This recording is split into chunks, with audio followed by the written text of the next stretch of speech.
Okay, here's the story. Let's think of the story we're going to tell. Here is a story about the Rebbe Mirupshitz. Rebbe Mirupshitz, Naftali Mirupshitz. He was a very holy man. Every day he used to finish his prayers in the morning, come home, put his tefillin, talis and tefillin on the table, and prepare his food. Prepare what it was, bread and a little bit of pickles or something. And then he would go out. He wouldn't eat. He'd put a cover over his food. He would go out on the streets and he would go and collect money for the poor. He would collect money for the poor. Every day he would go out about it for an hour, and he would go around and collect money, knock on doors and collect money for the poor people. Then he would come back and all the poor people would be waiting around his door, and he would distribute the money to the poor people.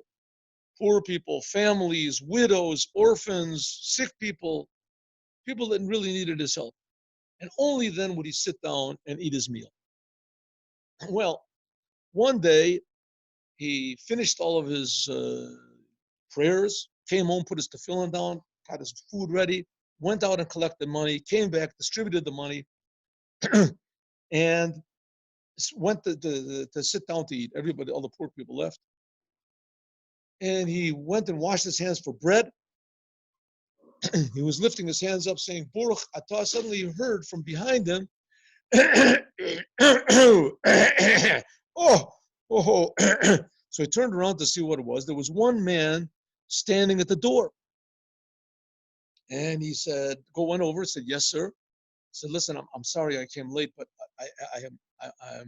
my legs don't work. I had to come in a wheelchair, and the wheelchair broke today, and I had to just hobble down. You know, I have one crutch, so it took me a long time to get here.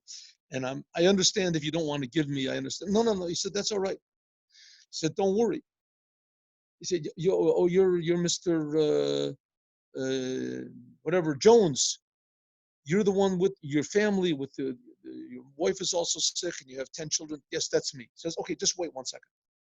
Wait right here. He puts down the thing, dries his hands, goes out, knocks on doors. Every door, people open up and said, Rabbi, you were just here an hour ago.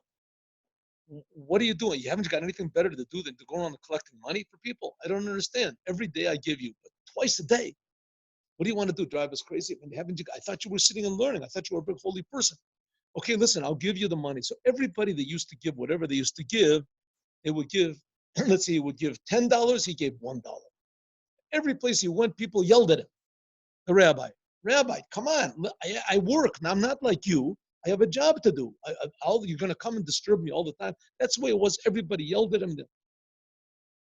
But he didn't care. He was collecting money for this poor person, and he went back home, and he gave the money to the poor person. The person thanked him very much. He went and washed his hands.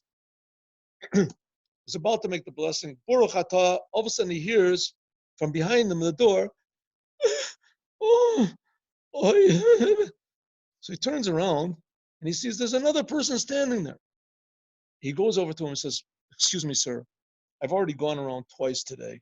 And, is there anything really so pressing? He said, no, Rabbi. Well, no, I realize I came late, but all I want to do is just tell you my problems. I don't want you to get money. I'll come back tomorrow. It's no problem. I'll come back tomorrow. But I have nobody to talk to. And I'm going crazy. I have these problems. I just want to tell you the problems, and that'll help me so much. And don't worry, I'll go and collect the money myself. Can you do that for me, Rabbi? I says, okay. He says, well, first of all, my wife, she's really sick. She's going to have an operation soon. It's a matter of life and death. I don't know what to do. I haven't got any money. And then there's my daughter. She's about to get married, and she hasn't got anything. I haven't got anything to marry my daughter with. She's getting older and older. I don't know what's going to be. And we got a prospective groom. And then to make things worse, yesterday my whole house fell down. My whole entire house, the whole entire thing just fell in. I don't know what I'm going to do. But thank you, Rabbi. Thank you for listening to my problems. I took a big load off my heart. And I'll come back tomorrow. The rabbi said, you just stand right here.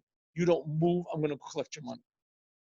So the rabbi went around the same place, knocked on the same doors. The people who yelled at him, screamed at him before, knocked on the door. People opened the door and said, Rabbi Naftali, after I yelled at you and screamed at you, you're coming back again. You didn't care about the shame that I gave you. You are a big tzaddik, Rabbi Naftali. If I used to give 10, now I'm going to give you 20. And so every place he went to, they gave him twice as much as they usually gave. After he finishes collecting, after an hour, from door to door, he goes. And they say, oh, Rabbi Naftali, I'm so sorry I yelled at you. Here, I'm going to give you twice as much. He comes and he gives it to the poor man, says, here's the money I collected. And take it all for your family. He says, I'm not going to take it back. He says, take it back? Why would you say? He says, I'm telling you, I'm not going to take it back. It's all yours. Now I want you to tell me, said Rav Naftali to this man. I want you to tell me. You're a liar, right? You weren't telling the truth. How could you say that? How could you say a thing like that to me? A liar? I was telling you the truth. So tell me, your wife is really sick. She's dying. She has to have an operation. He says, well, I mean, my wife is pregnant, and she's already 4 months pregnant. And when she goes and gives birth, it's called Sekanas Nefashos. I mean, you can even Mechalel Shabbos for a woman that's going to give birth. It's a thing that's like a matter of life and death. Said, and your daughter, she's really about to get married, and you haven't got any money. He says, well, I mean, she's only 4 years old, but I mean, there's no reason to wait until the last moment. I mean, that's it. And your house really fell down. Your whole house fell down. So, well, listen, it wasn't really my whole house fell down, but I found this chair, a really nice chair in the garbage by somebody, and I took it home, and it felt so good. I sat in it, and like 2 days, but then yesterday was the third day. The whole thing just came apart and it all wrecked, and I felt like my whole house fell down. I mean, I just felt so good sitting in this chair. The house. I said, but tell me, Rabbi, how do you know that I wasn't exactly telling the truth? Rabbi said, I'll tell you why. He says, usually I go around and I collect money, and it's really hard. People don't want to give. I have to collect. Sometimes people yell at me. Sometimes. I said, but this time I went around, everything went so easy. It was so easy. I thought, somehow or other, this must not be from the side of Kedusha. On the side of Kedusha, there's always difficulties. There's always a little bit that's a little bit hard. Here it was so easy. I thought to myself, no, there's something wrong over here. And so that's what it was. So he got the money, but he made him realize that Kedusha comes with difficulties. That's the end of today's class.